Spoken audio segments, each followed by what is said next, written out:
आम्ही एवढ्या वर्षामध्ये संघर्ष करून एकत्र आलोय, कशासाठी आलोय?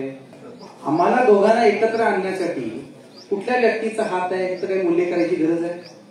आता ज्या व्यक्तीचा आम्हाला दोघांना एकत्र आणण्यामध्ये हात आहे त्या व्यक्तीकडून आम्ही जाऊन कागल नगरपालिकेसाठी निधी आणणार का नाही आणणार? पूर्णपणे एक मला स्पष्ट बोलायचं राजकारण इथं, पूर्णपणे सगळ्या उमेदवारांना मतदान पडलं, कुठलंही क्रॉस वोटिंग नाही व्हायला पाहिजे की आमच्यामुळे दोघांना अधिकारी वर्गाचा फार त्रास होता, अधिकाऱ्यांना आमच्यामुळे फार त्रास व्हायचा, ती फार खुश झालेली आहे. आणि माझं मत आहे राजकारण जे काय टीका टिप्पणीमध्ये त्याला दुर्लक्ष करा. मी सांगू तुम्हाला, जे काम करतात त्यांच्याच टीका टिप्पणी होतात ना. आता मगापासून आपण सगळ्यांचे मनोगत ऐकलेले आहेत.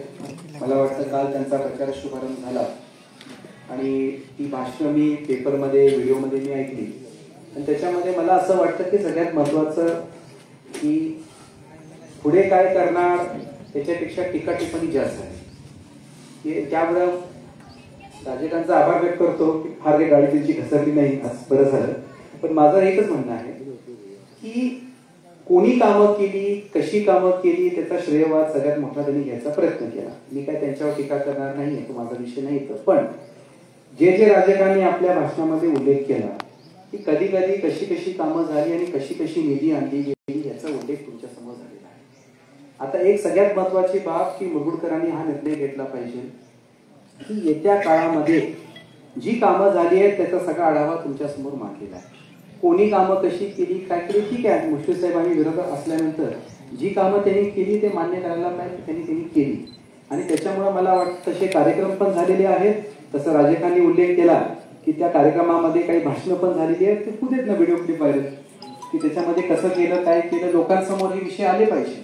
आणि त्याच्यामुळे अंबाबाई मंदिर असेल, पाणीपुरवठ्याचा विषय असेल, ही सगळी कामं तुमच्या समोर बघितली. मी परवाच्या कार्यक्रमामध्येही बोललो होतो की योगायोगाने राष्ट्रवादीचा पहिल्यांदा नगराध्यक्ष उमेदवार पहिल्यांदा उभा राहतो आणि मी राजकारणच्या बाबतीत त्यांच्या कुटुंबाबाबतीतही बोललो होतो की मागच्या 5 वर्षामध्ये जी उमेदवारी आम्ही तुम्हाला इथं 2 उमेदवार दिलेले आहेत आणि जे नगराध्यक्षाचा उमेदवार दिलेला आहे की परत त्या मुद्द्यावर येतो की मतदान कर्तृत्वावर व्हायला पाहिजे. मागचा रेकॉर्ड कसा आहे, पुढे काम करायची जिद्द किती आहे. आता या सगळ्यामध्ये जे राजकारणनी उल्लेख केला की मुश्रीफ साहेबांच्या मागे लागून का माझ्या मागे लागून या माणसाने धडपडगिरी केलेली आहे आपण बघितली. जे खाली 2 उमेदवार दिलेले आहेत ते तुमच्या कामासाठी सतत, जे तुम्ही मगाशी उदाहरण मेडकरच्या बायकोचं उदाहरण आमचं दगडू असेल, ही लोक सातत्याने तुमच्या कामात आहे, तुमच्या पाठीशी राहणार आहेत. आणि त्याच्यामुळे मी पुढे जाऊन सांगतो की मागच्या 5-8 वर्षामध्ये जी कामं केली आहेत ती तुमच्या समोर आहे, त्याच्यावर आम्ही मतदान मागतोय. पुढच्या 5 वर्षामध्ये काय कामं करणार आहे त्याचं विजन डॉक्युमेंट आम्ही मागतो. मगाशी दगडूंनी ज्या प्रत्येक आपल्या प्रभागाच्या ज्या मागण्या केल्या त्या सगळ्या मागण्या साहेबांसमोरही मांडलेल्या आहेत आणि ती कामं करण्यासाठी डायरेक्ट सत्ता आमच्या हातामध्ये येते. आता सगळ्यात महत्वाची बाब की आम्हाला दोघांना एकत्र आणण्यासाठी कुठल्या व्यक्तीचा हात आहे याचं काही मूल्य करायची गरज आहे? आता ज्या व्यक्तीचा आम्हाला दोघांना एकत्र आणण्यामध्ये हात आहे त्या व्यक्तीकडून आम्ही जाऊन कागल नगरपालिकेसाठी निधी आणणार का नाही आणणार? आणि ते सर्वश्रेष्ठ व्यक्ती असल्यामुळं कागल आणि मुरगुड नगरपालिकेसाठी आम्हाला तो प्रयत्न करायचा आणि ते सगळी कामं येत्या काळामध्ये आपल्याला करायची. मी आपल्याला फक्त एवढंच सांगतो की येत्या काळामध्ये आम्ही एवढ्या वर्षामध्ये संघर्ष करून एकत्र आलोय, कशासाठी आलोय? कागल विधानसभा, कागल मुरगुड या सगळ्याच्या विकासासाठी आपण एकत्र आलोय. आणि जेव्हा आम्ही एकत्र आलोय एकाच अजेंड्यासाठी आलोय, तेवढाच अजेंडा आम्हाला पूर्ण करायचा आहे की या परिसरामध्ये विकास झाला पाहिजे. मी आज तुम्हाला मुश्रीफ साहेब असतील, मी असेल, आम्ही तुम्हाला शब्द देतो, मागच्या केलेल्या कामाचा तुम्ही कारभार बघा आणि येत्या काळामध्ये ज्या या प्रभागाच्या मागण्या आहेत त्या मागण्या आमच्यापर्यंत आलेल्या आहेत.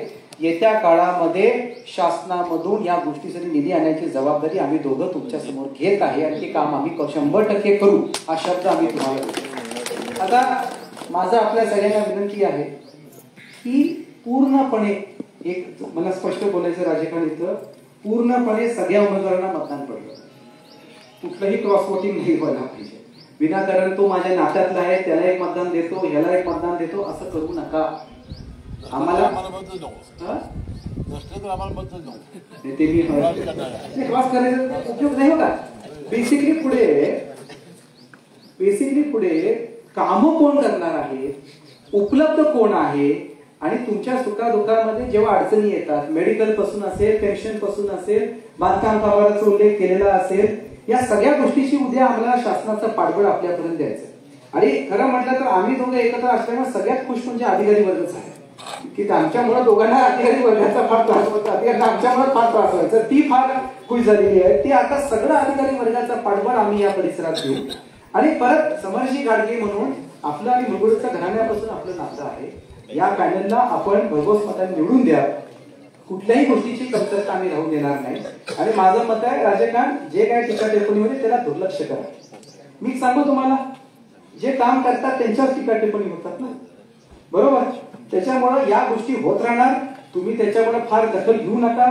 तुम्ही काय काम केलंय हे लोकांसमोर मांडलेलं आहे. तुम्ही काय काम पुढे करणार या गोष्टीवरच करा. मला असं वाटतं जेवढ्या टीका टिप्पणी होतात त्याचं माझं मत आहे की त्याच्यामध्ये आपल्या कामाची पोच पावतीच आहे. त्याच्यामुळे त्यांना हे टीका टिप्पणी करावी लागते. दुर्लक्ष करून येत्या काळामध्ये घड्याळ आणि कपशीला मतदान करून आपले नगराध्यक्ष आणि इकडचे दोन्ही उमेदवाराला भरघोस मतांनी आपण निवडून द्या अशी कळकळीची विनंती करून थांबतो. जय हिंद, जय महाराष्ट्र. बोर मारायचे आहे मग आजच संपर्क करा गिनीज बुक नोंदणीकृत भूजल संशोधक पांडुरंग जगन्नाथ साळुंखे यांना.